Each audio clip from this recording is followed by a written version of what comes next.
Hello, everyone, and welcome. We'll give it a minute or two for everyone to arrive this evening for our webinar. I'm very excited to have everyone joining in from all over the country and all over the world tonight. We are having a special event on how to debate diplomatically, and I'm really excited about this topic. It's something that I'm very, very passionate about, and I'm excited to get to discuss with all of you on live today and all of you watching after the fact this webinar event. So to kick things off, I'd love to get an idea of who we have here with us today. So if you don't mind, please feel free to share in the chat your first name, where you're from, if you're a parent, a student, or an MUN advisor, and if you've recently experienced any undiplomatic behavior in Model UN, or if you've seen any in the news. I'd love to get a sense of who we have here today and your thoughts on diplomatic behavior in Model UN. Hi, Saish. Welcome from New Jersey. Great to have you here. Awesome to see some familiar names and people joining from all over. Great. Welcome. Hi, Logan. Welcome from Florida. I'm also in Florida right now. Great to have you here. Hi, Solaris in Florida.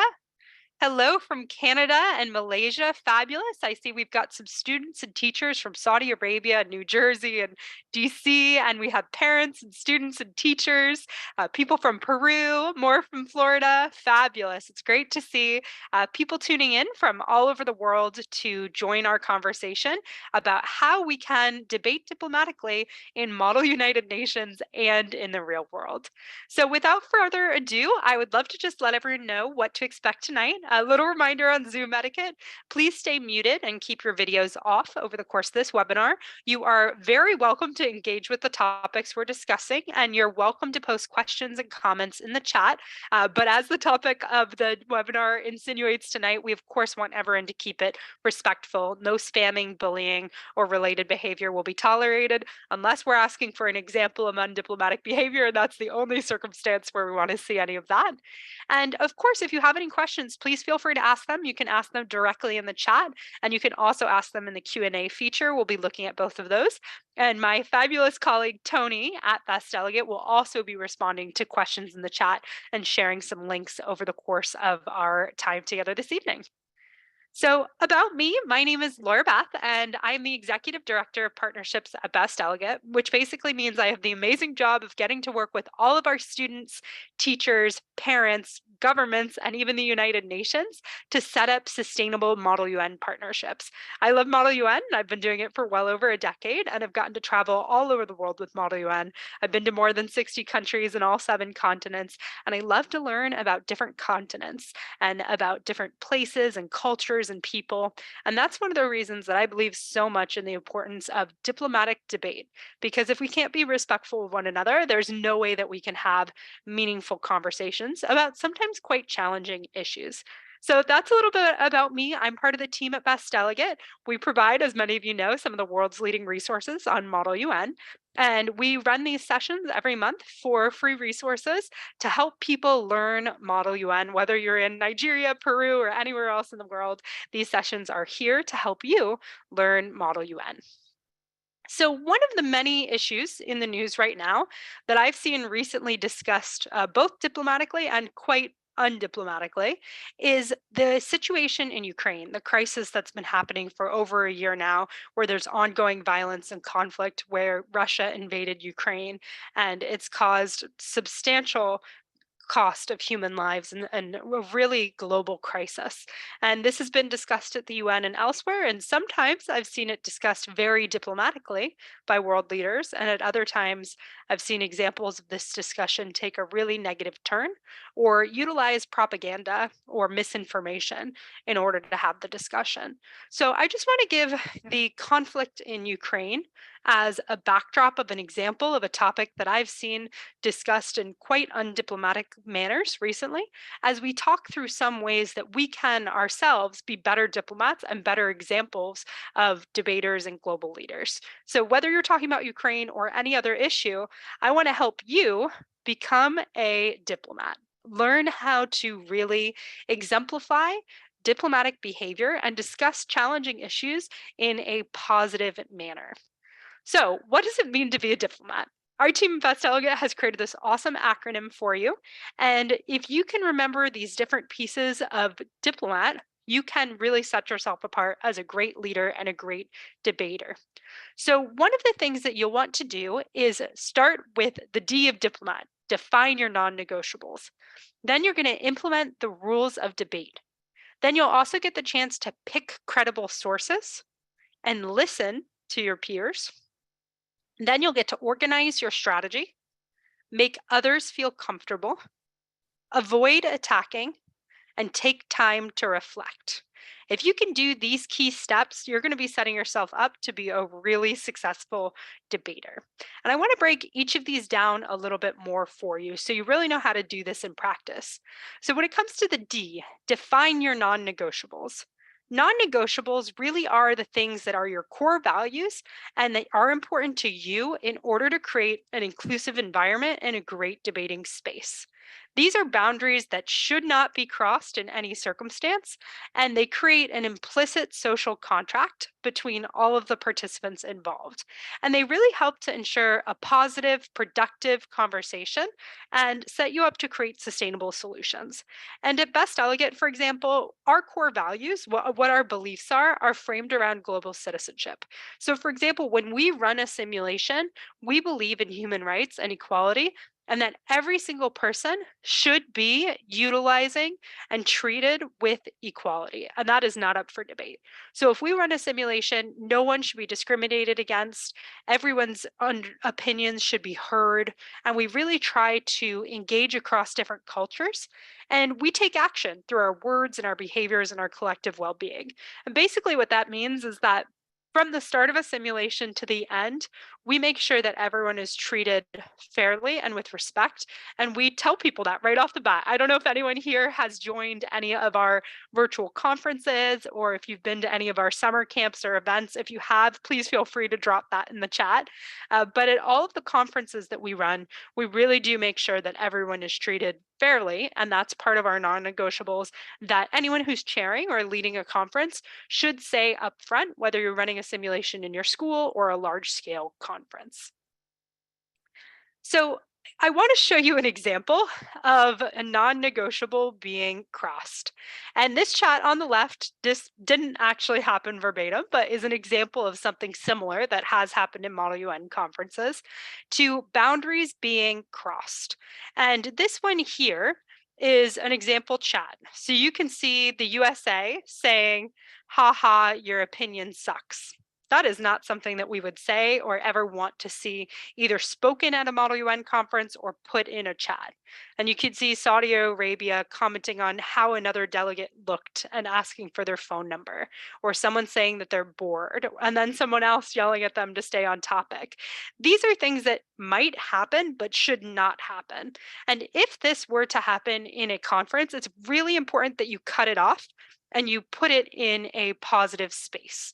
So here, if this was happening and you saw this type of undiplomatic behavior, you would want to make sure that everyone was that you stopped that undiplomatic behavior and you regrouped and you put it in a positive manner.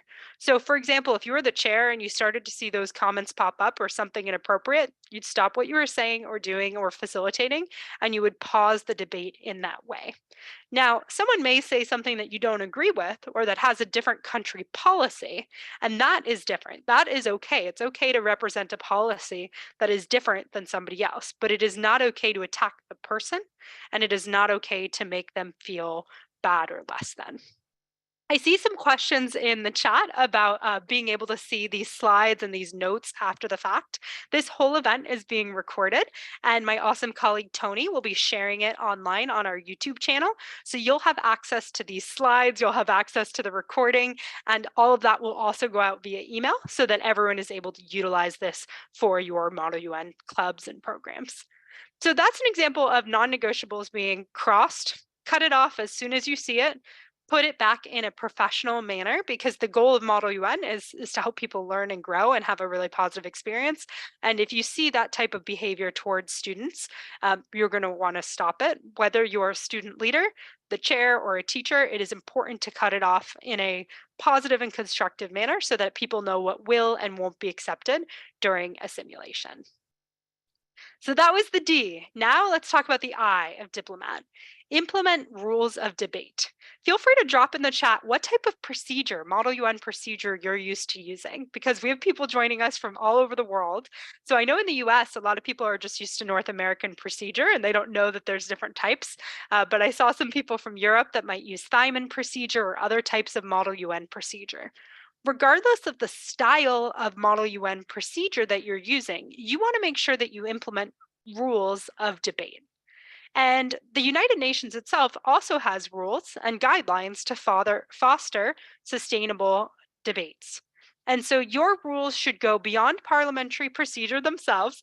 Yes, Cameron, there are different types. It's quite interesting to attend different types of conferences around the world. And you want to make sure that you're on the same page as everyone when you attend a conference or run a simulation on what type of procedure you're going to do, so that everyone is able to be productive and involved in that simulation going into it. And these types of rules help you ensure that you're creating a safe space and that non-negotiables aren't crossed. So you want to implement rules of debate. And when you do this, you also want to make sure that these aren't just the procedure itself, but that you create additional rules beyond that for your club or your group to create a positive experience. So for example, parliamentary procedure doesn't mean that everyone has to get to speak. But when I run a conference, I make sure that everyone has the opportunity to speak if they want to do so. So you want to provide equal opportunity to people to speak. You want to have a student leader help to monitor the debate. You want to maintain decorum, or like procedure and rules. You want to orient the discussion around collaborative solutions. You don't want people to spend the whole time beating each other down. You want them to be building up each other's ideas to find a collective solution together. You want people to also remain open and unbiased as much as possible. And you want to set the expectation of an inclusive learning environment. The goal of the Model UN is for people to grow and learn. And if I'm the chair, I'm going to encourage everyone to speak as much as I can. So those are examples of what you should do when facilitating a Model UN. Now let's talk about what you shouldn't do. You want to avoid having participants interrupt one another. You want to avoid entertaining anything biased, disrespectful, or hurtful. You don't want to permit discussion of vague or unrelated subtopics, because those really aren't particularly helpful. And you also want to allow less formal debate to not go past the point of diplomacy. So I just want to point out that a question I often get when talking about this, and I saw from a few people in advance, was, what about when someone has the right of reply or they just strongly disagree with what's being said? It is okay to represent a country and disagree strongly with another country, and to say that. It's okay to say the delegate of Uganda strongly disagrees with the position that the delegate of Rwanda shared regarding X. But that is about the position, not the person. So make sure that you are creating an environment where people can disagree with each other's ideas, but in a healthy and safe and productive manner, not attacking the individual person or delegate for misrepresenting their country policy or anything of that nature. So build people up and set clear rules, and that will help you have a great simulation. The next thing is pick credible sources. Do not pick tabloids or things that don't have validity to them. You want to pick real, credible sources. And this is a big problem that's happening around the world today. The United Nations has commented on today's infodemic of mass information.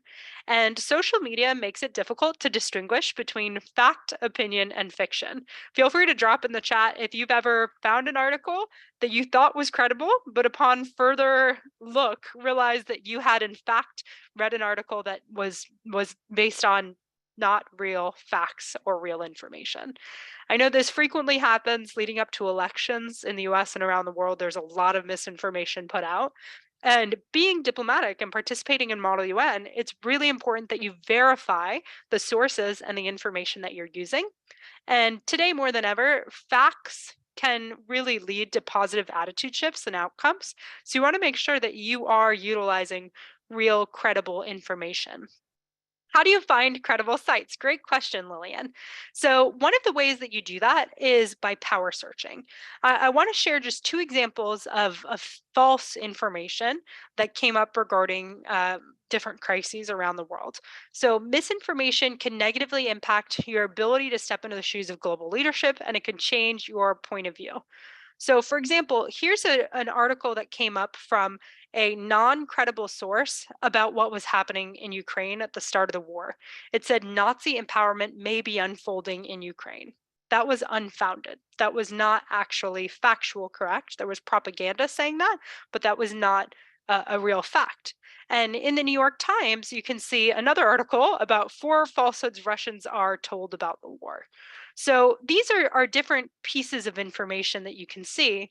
And what I just want to point out is that there are better ways to find credible information. So if you have a question about world history or about different global issues, you can find that information by doing a credible source search. So when you want to do that, you want to look for unbiased sources that can accurately voice your country's policy. So let's say you're the USA and you are looking into the question of clean energy. You don't just want to Google USA clean energy, even though I and many other people likely have done that when you've been in that situation. What you actually want to do is try to power search. So power searching is when you are using Google, but you're actually searching a specific website or specific URL for that information. So instead of USA Clean Energy, if you instead typed in site:un.org USA Clean Energy, instead your articles that pop up are going to be much more accurate and helpful and credible when you're looking at information.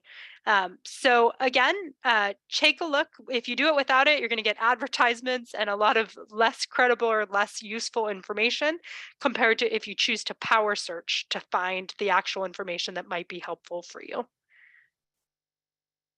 I see some questions in the chat, and since the next point I'm going to talk about is listening, I'm going to take a second to take a look at what is being discussed. So I see some questions about propaganda that was happening with the Ukraine war and different positions, and oftentimes I think that there are points of view that are shared that might not be factually accurate that a government may use to try to sway the perspective of their citizens.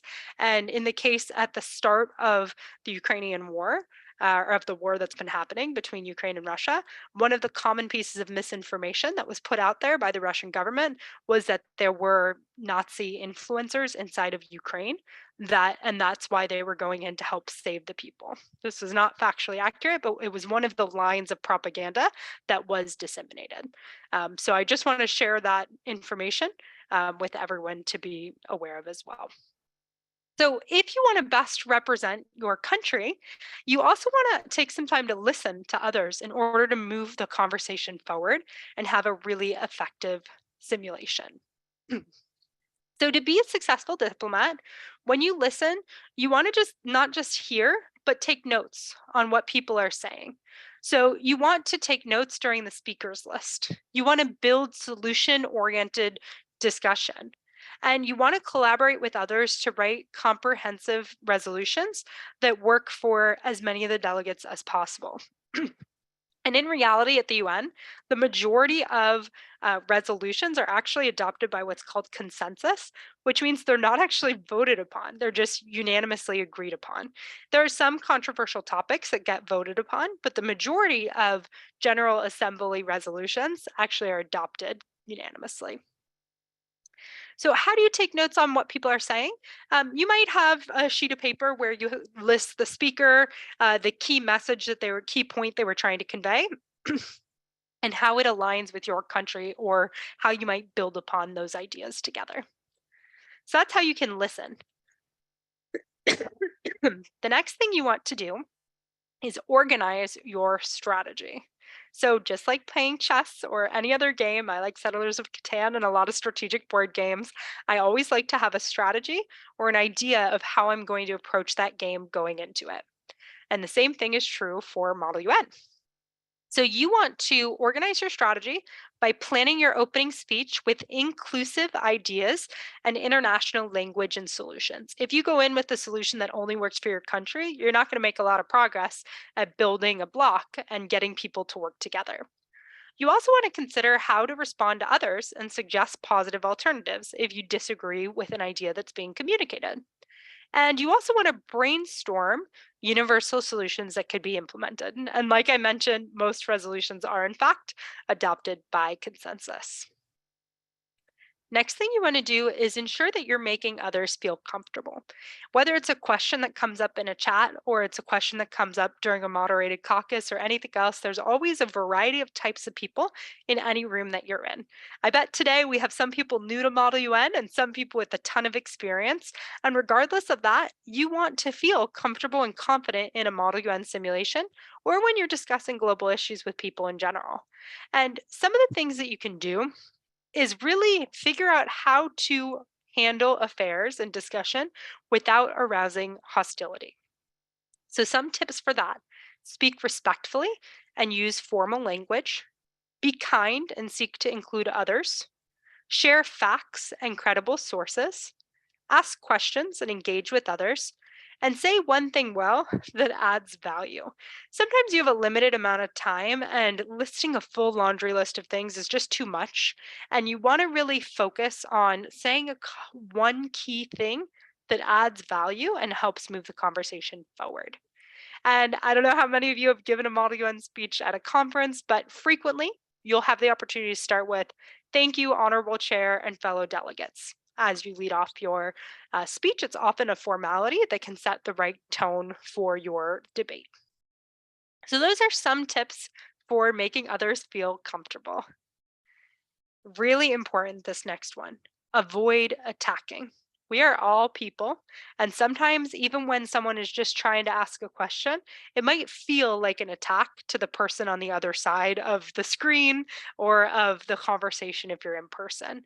And so, you want to avoid attacking as you're going through conversations.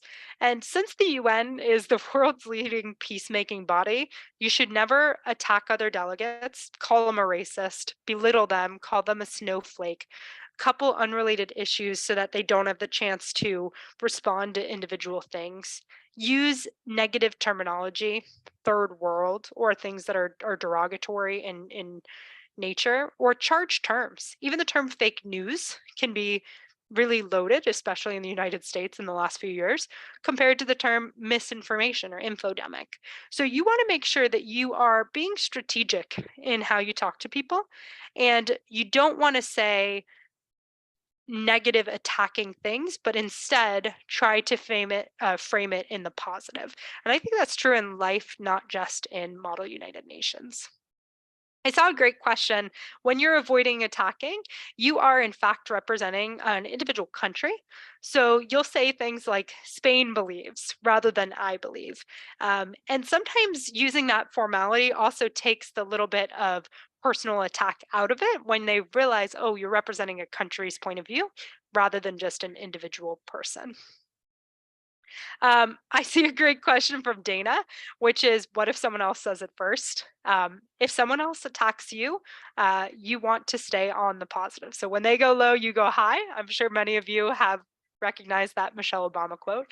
But the same thing is true in Model UN. Even if someone attacks you, you want to focus back on the issues and frame it in the positive, and that will help you stand out even more so, especially to a chair that knows what they're doing, than going low and attacking them. If they attack your country policy or your point of view, defend that by all means, but do it in a way that's backed with facts and backed with credible information, and you're going to be in a much more positive situation. The next part of becoming a diplomat is taking time to reflect. And this is really important in any Model UN simulation that you're a part of. You want to, at the end of each committee, ask yourself a couple of key questions. What did representing another country teach me about a new perspective?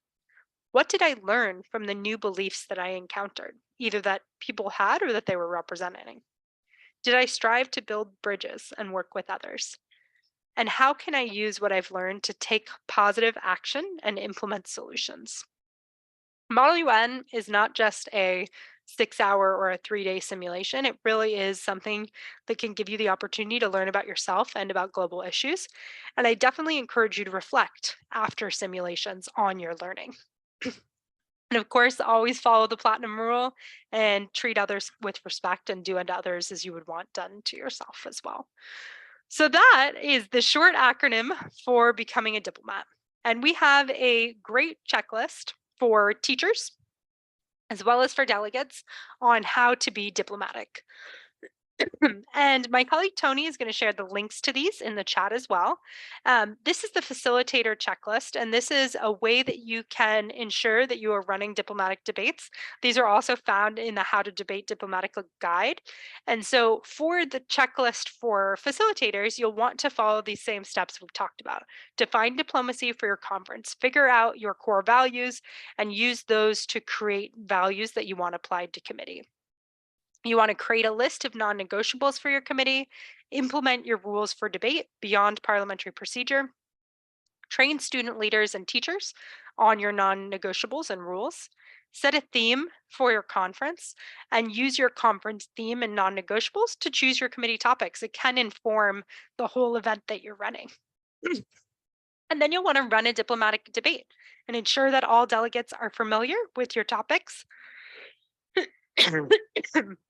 Open the debate and have a lot of fun. So that's the student checklist or the facilitator checklist. We also have a student checklist that you can check out that we'll share the link to as well. And if you keep all of those important tips in mind, it can really help you to become a diplomat, or at least far more diplomatic as you discuss and debate global issues. And now I'd like to take some time to answer some of the questions that all of you might have about diplomacy and about Model United Nations. So please feel free to go ahead and drop your questions into the chat or into the Q&A function, and we'll take a look at some of those.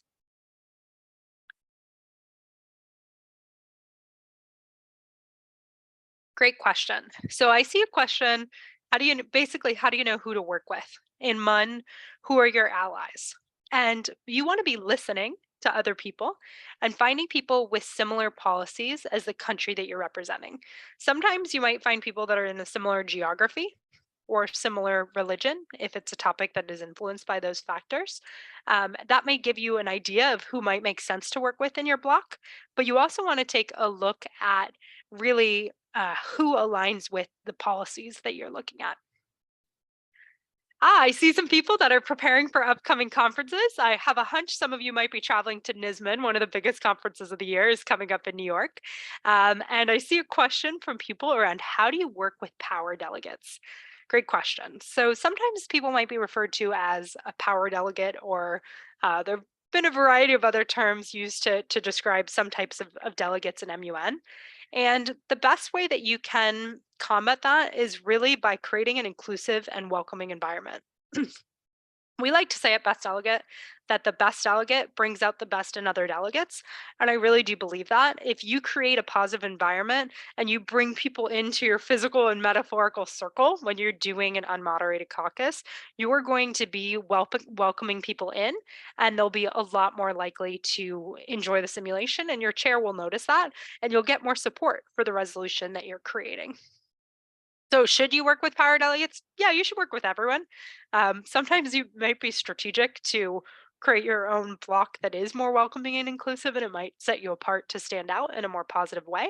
But don't shy away from people there as well. So great. Okay, let me see additional questions. We've got a bunch coming in.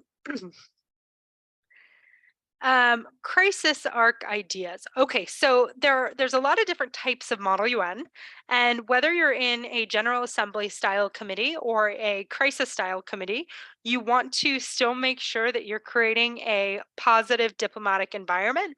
It's okay to have fun, creative crises about all sorts of different international issues, but at the end of the day, you want to make sure that it still creates a positive diplomatic discussion. Okay, next question. Okay, how do you work with people who won't work with you? Great question. So you're trying to create an inclusive environment and people aren't responding well to it. One of the best things that you can do is brand yourself and your ideas in a way that just makes a ton of sense for people to connect with and to engage with. And you might want to use an acronym, just like I did today, to make your block or your idea stand out to others. You might want to have somebody in your group that's going around and sharing the ideas with others so that they see what your resolution is going to be about before you get to that point. And ultimately, yeah, there might be some people that you don't work with, and that's okay. Because in a Model UN committee, there's always going to be multiple blocks that form. And as long as you can get a group depending upon the size of the committee, 5 plus, 10 plus together to be working together, that will put you in a good spot. Another question: how do you bring in your own thoughts without interrupting others, especially in unmods? One of the great things you can do is come into a conference with ideas. You don't have pre written resolutions, but you can have ideas and solutions in mind that you can easily turn into resolutions. So, if you have some ideas in mind, it will help to create a good conversation, and a great unmod is actually facilitated by one of the delegates in the area. They'll go around and say, "What ideas do people have to help us accomplish X?" And they'll hear from other delegates on that question.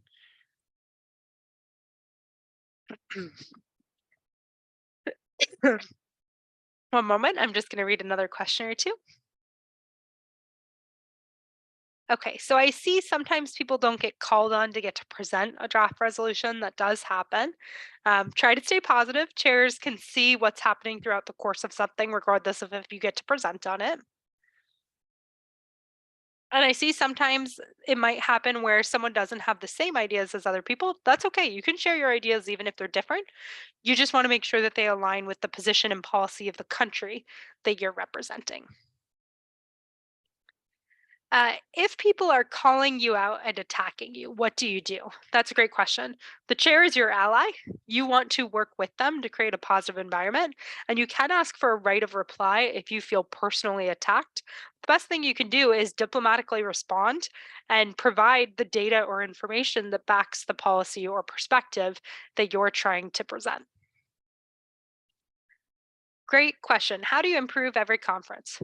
Practice.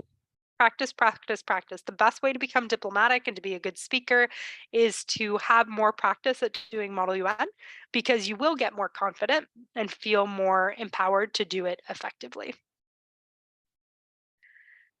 A question that I see is there ever a time to sacrifice small aspects of national policy in order to get towards compromise?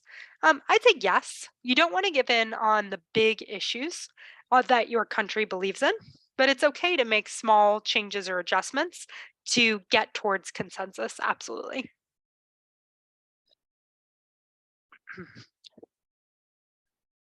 So I see a question: what terms can I use or should I use to refer to different types of countries based on their socioeconomic status? For example, we don't say the phrase third world, but what could we say? You could talk to lesser developed countries, is a term that can be used. There's a variety of different accurate terms that can be used, that are not derogatory in that same manner. I see some people that are saying they're beginners and would love some general tips. In a couple minutes, I'm going to share some general resources that should be very helpful for a variety of backgrounds. Okay, what happens if you don't know how to respond to to a question that's asked either by a chair or by another delegate? It is okay to say that you'll look into that further and get back to them. Don't feel like you have to know everything, and don't feel like you have to make stuff up if you don't know the answer. You can say something along the lines of, I'd love to get back to you on that. Give me just a couple minutes to check my research finder, and I'll be happy to share my country's Spain's point of view on that issue. Okay, I see another question. If the chair never calls on you, what are you supposed to do even if you're raising your placard? And is the chair still your ally? Yes. Ultimately, the chair has to be your ally, because if you're combative towards the chair or working against the chair, you're not going to get called on, you're not going to get opportunities to participate, and you're not going to win awards too. Chairs are people, they're students, whether they're a university student or a professional running an MUN simulation or a high school student. They put time and effort into creating these simulations and they want them to go well. So if you're really not getting called on, feel free to pass a note. Sometimes a chair is not doing it on purpose. Sometimes there's 200 people in a room and they just haven't given everyone a chance to speak yet. Or sometimes they think you've spoken and you haven't. So you can feel free to send a note that says something like, "Hi, Chair. When you get a chance, I would love a turn to speak. I haven't had the opportunity to do so today."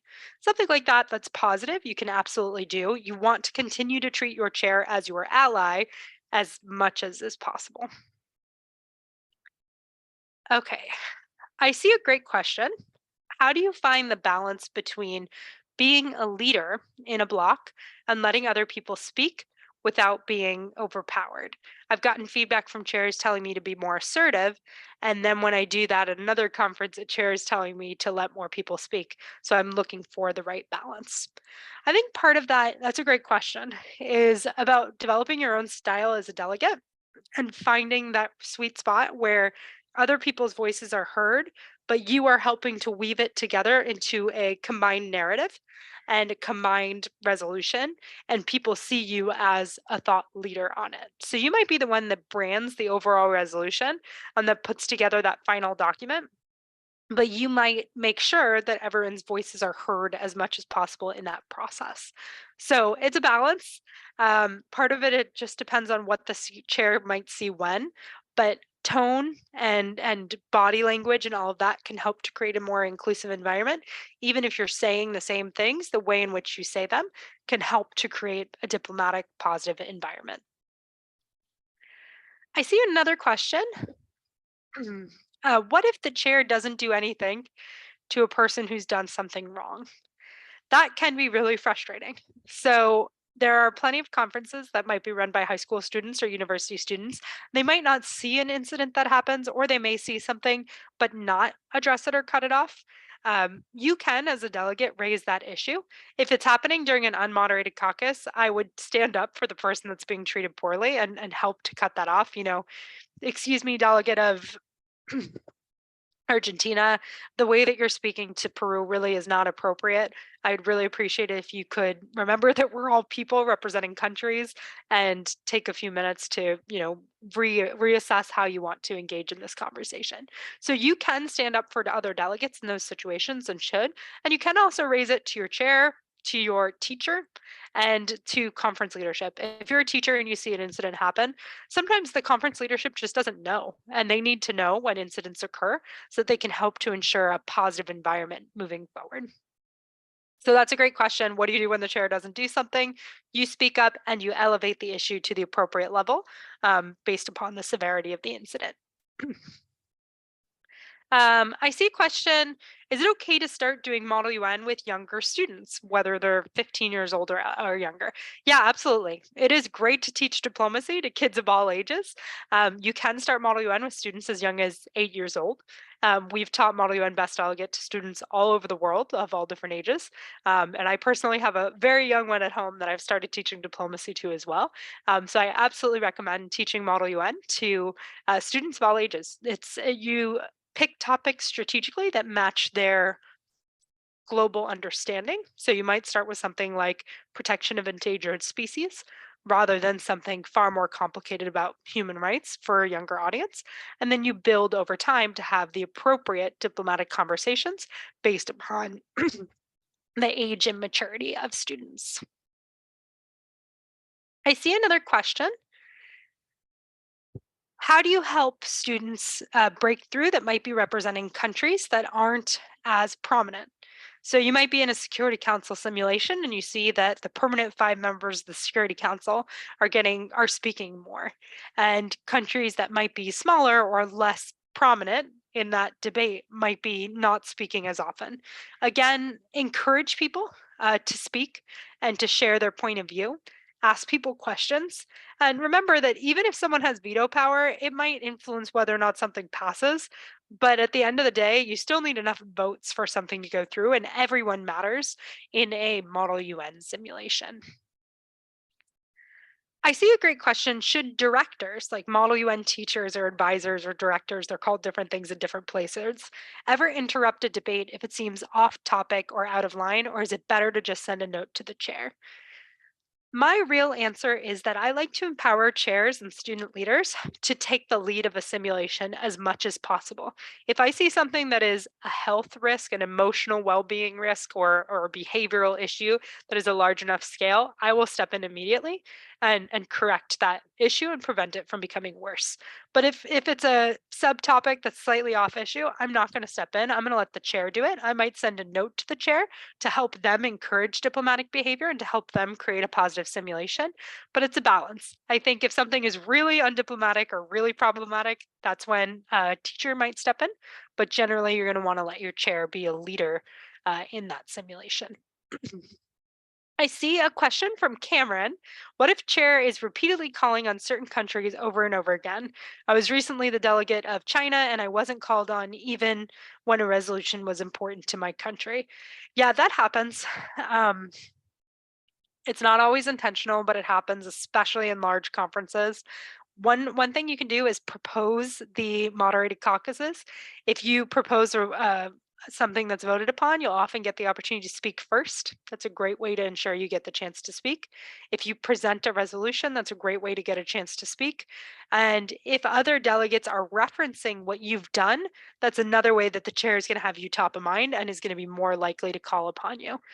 So I totally feel that. I think most delegates have been there before, where they feel like they haven't had that opportunity to speak, whether it's on nuclear weapons or any other topic.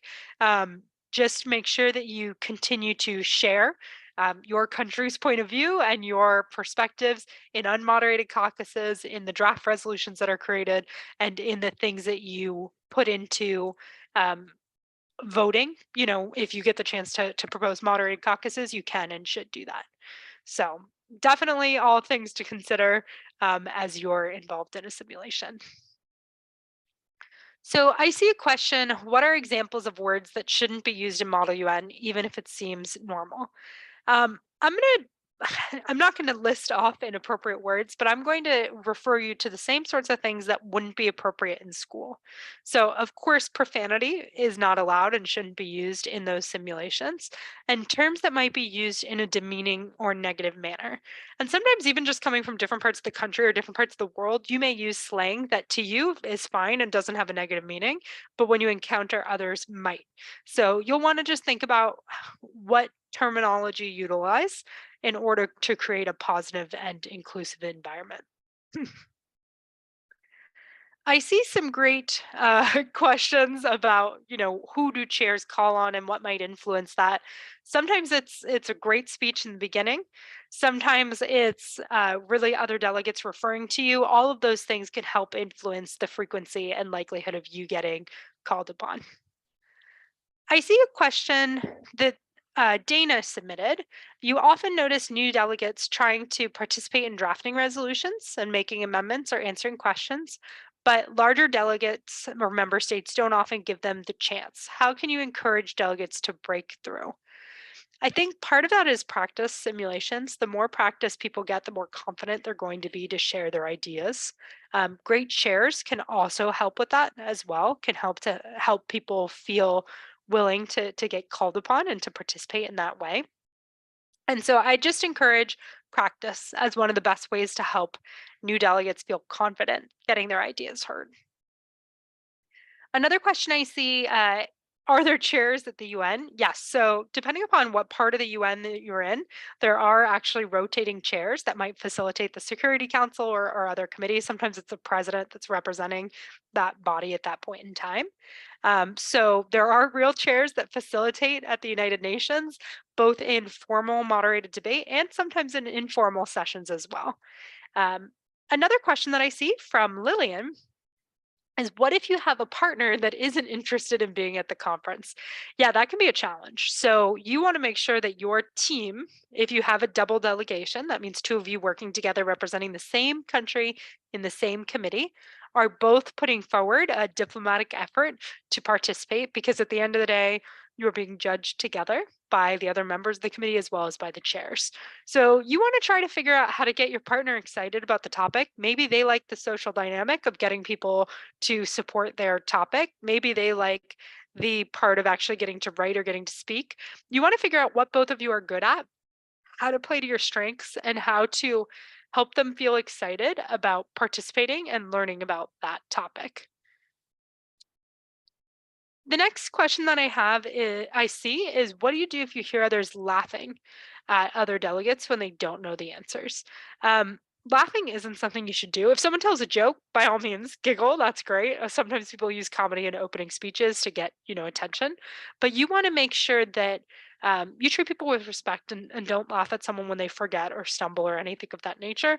And the chair should hear that and facilitate that being corrected so that people can feel comfortable and able to speak in that environment. One more question that I see is, can independent delegates participate in conferences? Yeah, absolutely. So whether or not you are part of a big team or you're one student, you can participate in conferences, either that happen at Best Delegate or that happen with other organizations around the US and around the world. And with that, I'm going to take a few minutes to share some resources and conferences that you can utilize. And then at the end, if we have a little bit more time, I'll also share some additional resources. So some key things that can absolutely help you to be more diplomatic and to participate in Model UN simulations. We've got some awesome new checklists and resources for you to use at conferences, one of which is a student cheat sheet to Model UN. So I know a number of you said you were new and didn't know exactly how everything works. Our new student cheat sheet, which Tony will drop the link to in the chat, can help you to understand the key terms that happen in Model UN, the flow of a simulation, how to make motions so that you can get called upon and have the chance to speak, how to write your opening speech in a really effective way, how to come up with ideas for moderated caucuses, and how to write resolutions. So these cheat sheets are super helpful. They're 1-page or 2-page resources to help you participate in Model UN.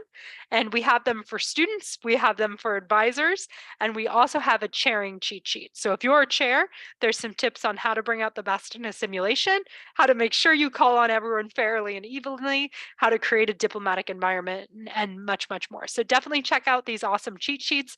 And I'm glad to hear from David and others that the advisor cheat sheet has been helpful and the student cheat sheets as well.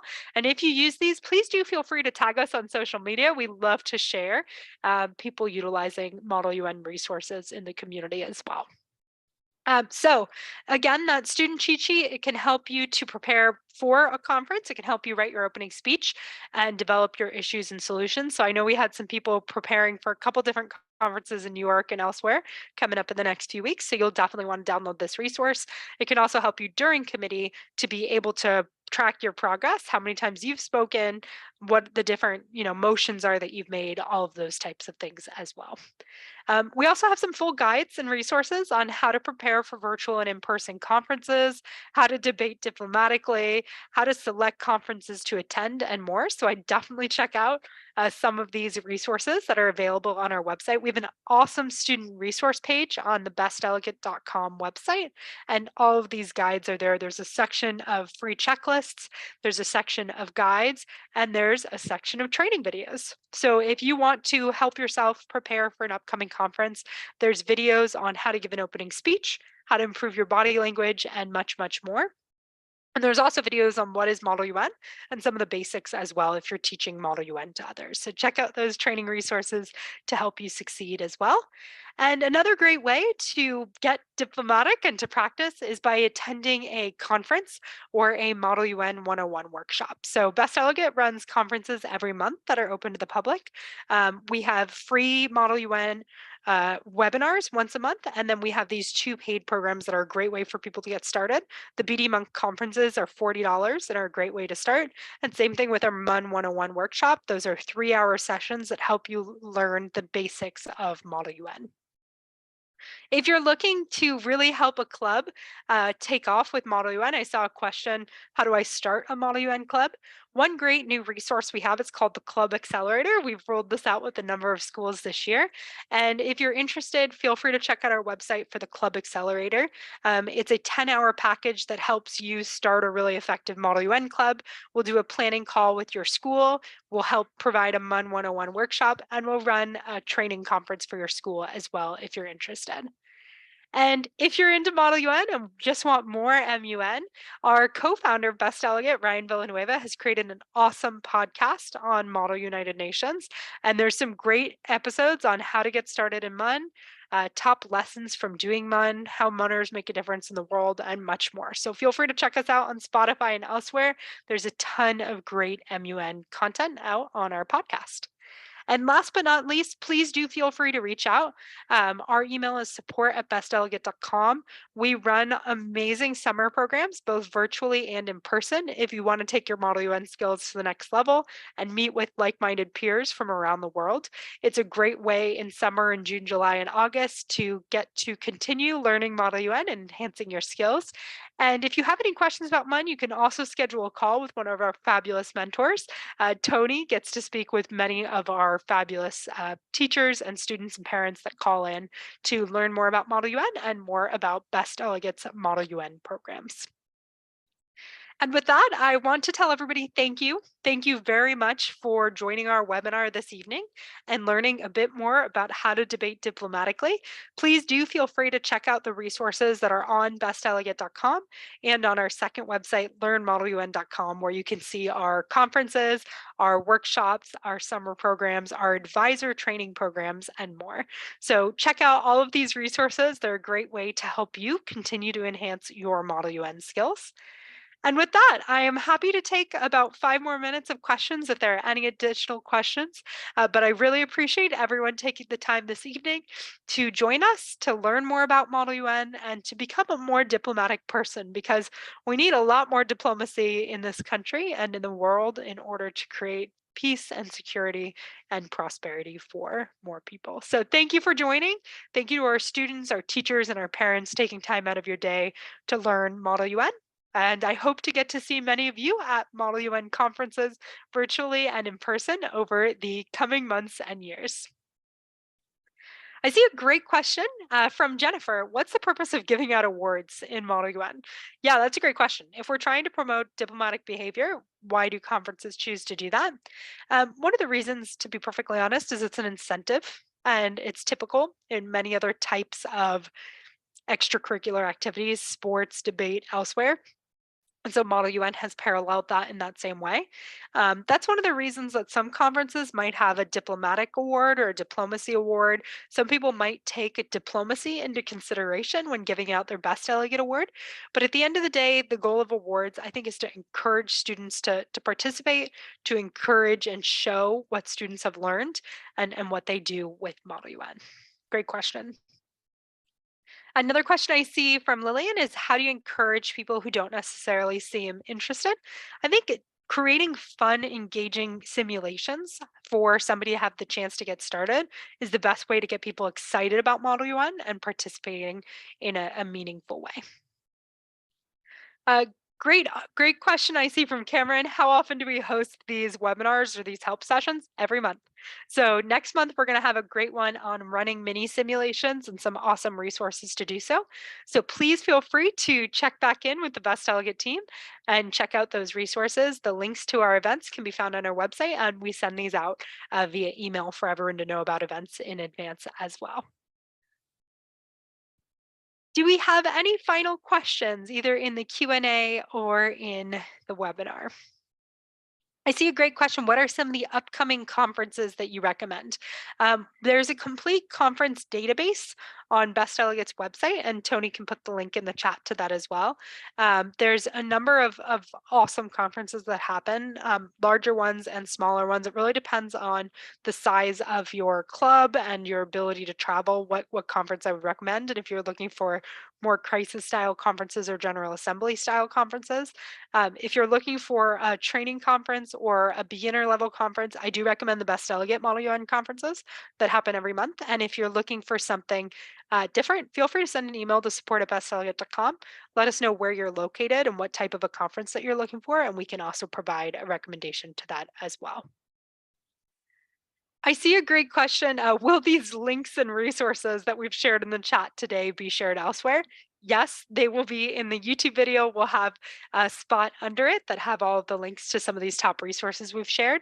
And we'll send out an email that has the recording of this as well as the links to the key resources that we've shared in our event today.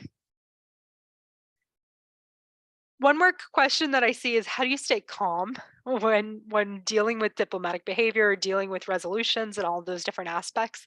I think again, remember that it's a simulation. Remember that everyone participating are students too, and it's okay to make mistakes. The more you practice, the more comfortable you're going to feel. And just try to remember that everyone has been there, everyone's made mistakes, everyone's forgotten speeches or had challenges. And eventually you'll start to gain more and more confidence to really feel comfortable participating in MUN simulations. Okay. If there aren't any additional questions, I just want to tell everyone thank you again for joining us this evening. We really appreciate it. Thank you, Tony, for helping to answer questions in the chat and facilitate this. And I hope that everyone has a great evening or a great morning, depending upon what part of the world you are joining us from or watching this after the fact. Have a great day, and thank you so much for joining us. Bye, everyone.